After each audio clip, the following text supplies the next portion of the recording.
I think there would be an intense plank for that pirate. She would have to walk the plank. Virtual reality. Hi, I'm Danny Murphy. And I'm Evan Real. And I mean, it is the week of Independence Day. And no, I am not talking about the 4th of July. I'm talking about, I'm talking about Kyle and Mauricio being independent from the rumors around town, I guess is what we're saying now. I'm confused. Evan, explain it to me. Danny, I don't even really know how to explain it. I don't know if Kyle and Mauricio know how to explain it, because the news came out that they split. Mm-hmm. Then split magically turned into separated. Then hours later, after all the Bravoholics were in a tizzy about whether this 27-year marriage was coming to an end or not, they released a joint statement saying the divorce rumors are untrue, but I didn't really see too many headlines about a divorce. So I was a little confused. They were like, any claims that we are divorcing are untrue. And then they admitted to having a rough year, and they're just kind of like figuring out what the next steps are. Clearly, they're going through it. They're not well, bitch. And do you know what the thing is? The entire public, it seems, is not well, bitch, over it, because people are just disheartened and devastated by the idea of them splitting up. I think that there are so many people invested in their relationship, in their marriage, and just, we never thought we'd see this. I mean, my dream for forever was for them to make an announcement that they're poly, and then I'm the pocket for their poly pocket, because I love them. They are my dream couple to be. I would just want to watch that, not even just on TV. I want to watch them grocery shop. I want to watch them like put away, like they just are so magical, and I love their entire family too.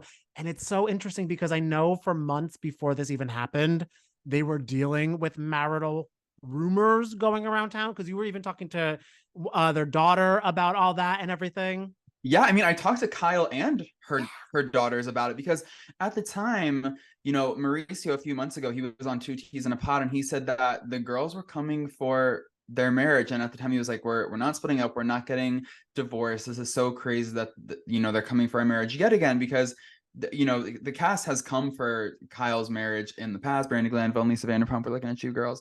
But this current cast, I guess, tried it as well, and when I asked Kyle about it at one of her events back in April, she said that it was because she wasn't wearing a ring to the gym, and then these photos came out, and then it became this whole thing. It started off from a stupid picture of me without a ring on, because A, I haven't been wearing my big diamond rings because there's like a little crime these days, and I'm not comfortable, and B, I had just come from the gym. And she was like, it doesn't bother us, we're so unbothered by it, like whatever, there's nothing going on, we know how strong we are, we know how good we are. And then when I asked her daughter Farrah about it, she kind of expressed similar sentiments. My reaction is, these are stories. This is what always happens.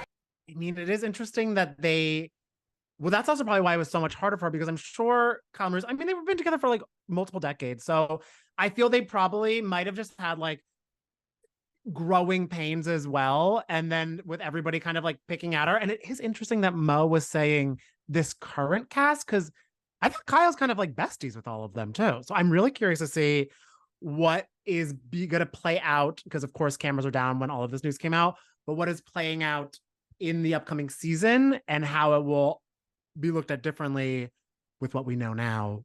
By what we know now, I mean, we don't know. We think we know something, but they're telling us we don't know anything.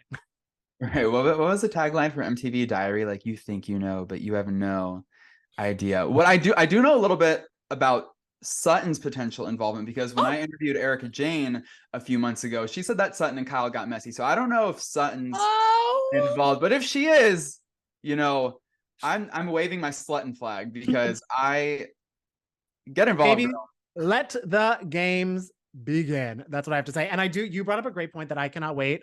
I cannot wait for this like Barbara Walters level questioning that Tamra Judge is going to do to Teddy Mellencamp on Two Teas in a Pod, because Teddy, of course, best friends with Kyle. She needs her tea.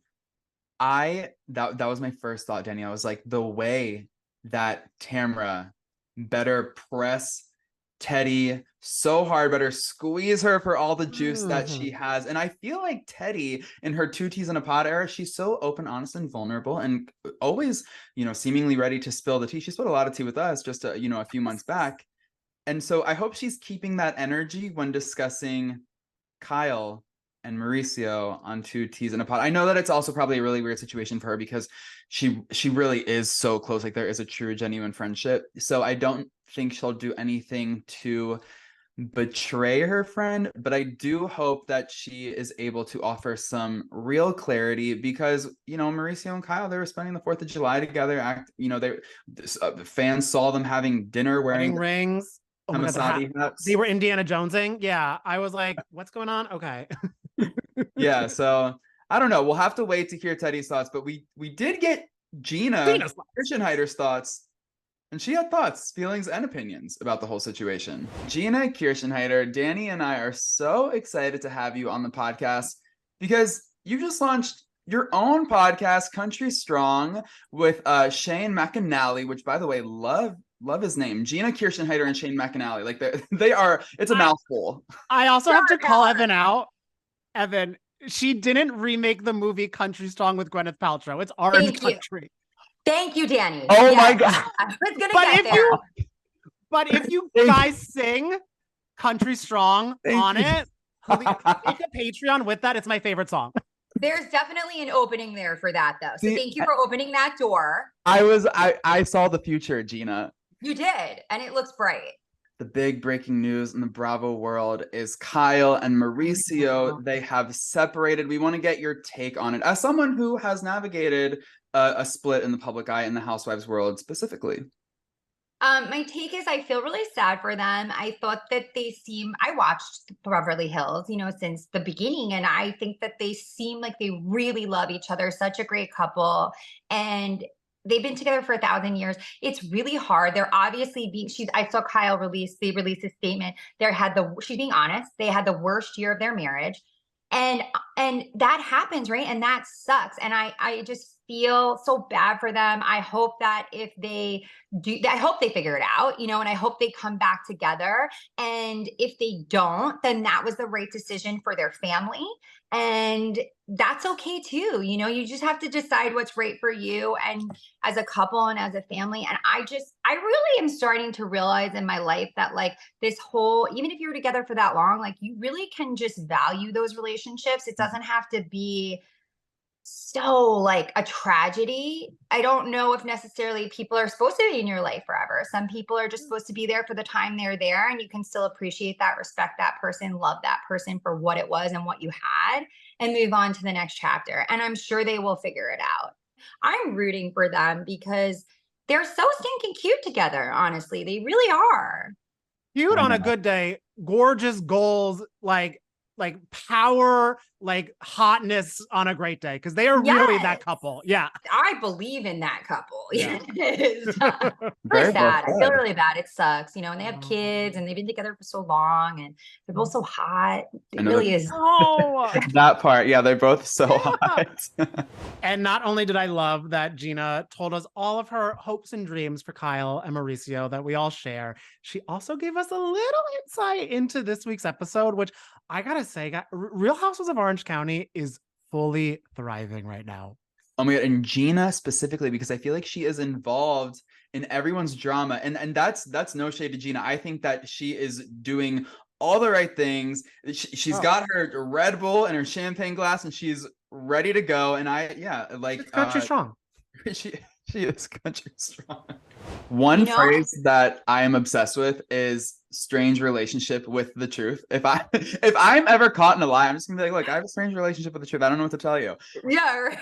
Do you think that Jen does indeed have a strange relationship with the truth? What do you think of all of these, quote unquote inconsistencies? Because it does, there was that moment in the one episode where Tamara's kind of like looking at Jen like, baby girl, you're not telling the truth. And then Jen's like, what do you think of it all? Because I don't know what to believe.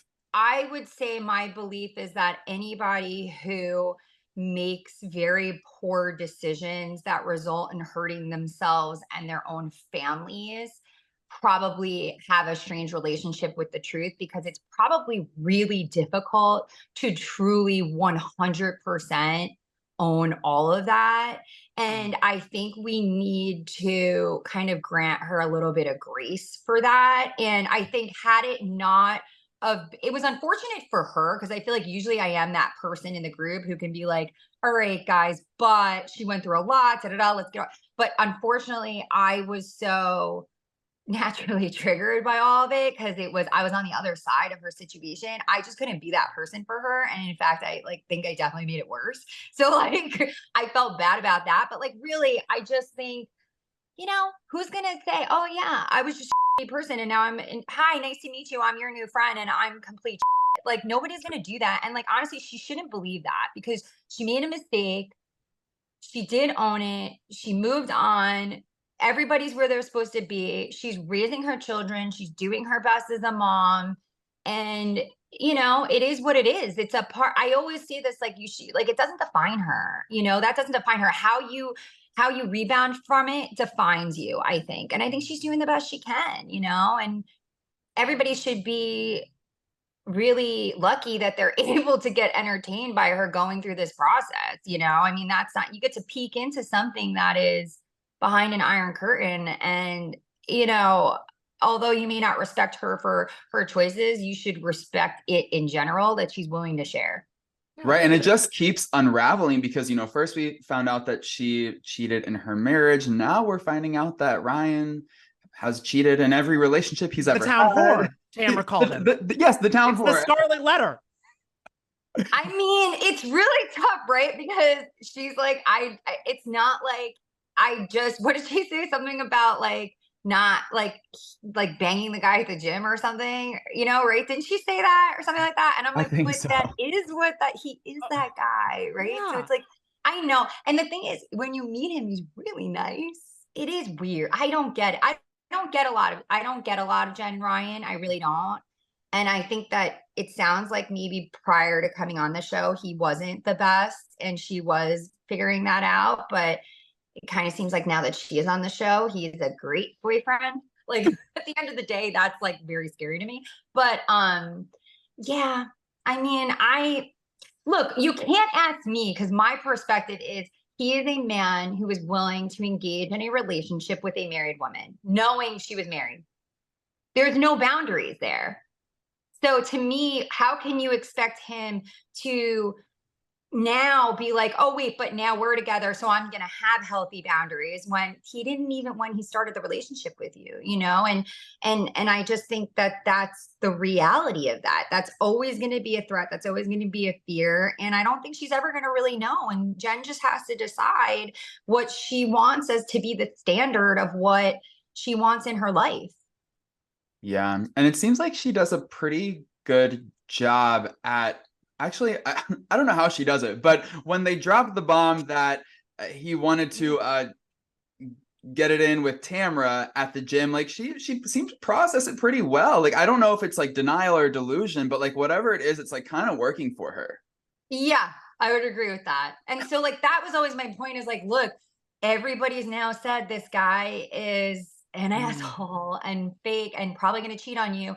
And she's cool with that. So let her do her, let her live her life. And, like that's the thing. It was like, it became to the point where I was like, Tamara, you're saying you're doing this as a friend, but like, she's not trying to hear it. And she doesn't agree with what you're saying. And that's all you could do. So now if you really want to be her friend, you just continue to be her friend, or don't, but you can't keep hitting her over the head with this stuff. Like, she knows.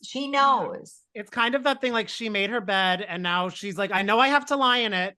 And some nights, hopefully, Ryan is lying there with her. And I mean, while the drama of Orange County is really going to keep us fed for weeks and months to come, if you feel a certain type of calmness right now, it's because world order is returning. And by that, I mean, Sonia Morgan and Luann de Lesseps are returning to Bravo screens. And Evan, I don't know if you've watched any of the Crappie Lake screeners yet, but the girls are back. Just from what you've told me about your conversation with Luann and Sonja, I was howling, you guys. I don't know if you've checked it out, but Sonja told Danny that she popped a lipo stitch while having sex with a local in Crappie Lake. So when Danny says the girls are back, like the girls are back. Yeah, they're not back in town. They're in a new town, making names for themselves. So check that out. And they also told me about a little ultimate girls trip tease and what the two of them would do if Bethenny showed up. And let's just say, I don't think Bethenny would have had a good time with them. I want multiple seasons of Crappie Lake because it's so good. Yeah. And I love too that you guys are like an old married couple because you've been doing a lot of traveling this year, because I know you two ladies just returned from an ultimate type of trip. How was that energy different than Crappie Lake when it was just the two of you? How was being back in the mix with some of the ladies that you've also known for a long time? Go ahead, Lou. And I'll From Crappie Lake to St. Bart's is quite the departure.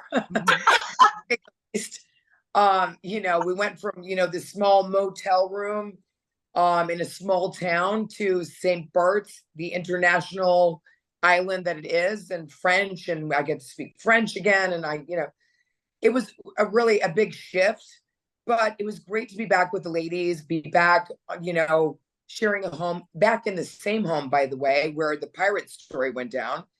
And to be together again was really a lot of fun. Dorinda, myself, Sonja, Ramona, and then to have, Kelly back and Kristen Takeman. It's kind of like Scary Island Part 2. Yeah. And with the pirate. With the pirate. Of course. There's always another pirate. St. Bart's is all about the pirate theme. Yeah. So for me, it was like to go from Crappie Lake to total luxury in the way, that St. Bart's does it. It's French, it's Caribbean. The shopping is upper level, not like when we put Luann in the lower level in Vermont or in the Hamptons. There was just gorgeous people everywhere, very jet set. And of course, we stay in the most beautiful villa that everyone knows, and we're entertaining like we love to. Mm-hmm. We had lobster and caviar and, rosé all day. And just that in itself is fabulous. And we break the fourth wall. We know each other so well, so well that we could go there. We can talk to each other about, if we have a disagreement or an issue, and have resolution and keep it moving. It was great. We break the fourth wall a lot, which is fantastic because, we talk about things that happened over the course of 13 seasons, and you get to hear our perspective. And that's what I love about Ultimate Girls Trips, because we get to do that, and I think the fans are going to love it because, we talk about things in the past that we might not have, opened up that door. And now we get to open that door and talk about it, and we get to revisit. And so I think that's a really cool aspect of Ultimate Girls Trips because we do that.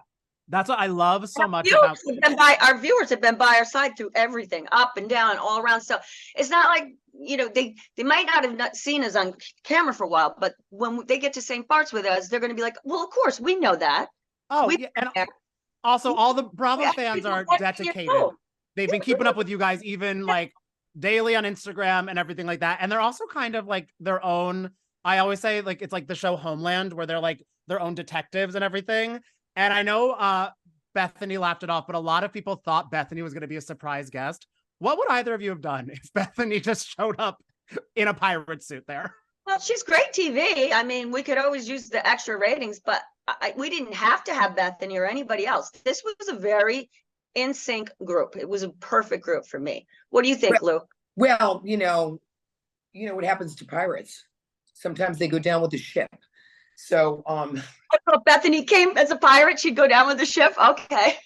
You're so brutal sometimes. I'm brutal. I feel because it'd be the time where she does like to talk, but there'd be time she'd be talking with all the people she talks about. So it would be a lot of, I think there would be an intense plank for that pirate. Well, I don't think we have to worry about that because Bethenny hasn't I shown would have had to walk the plank. She would have had to walk the plank.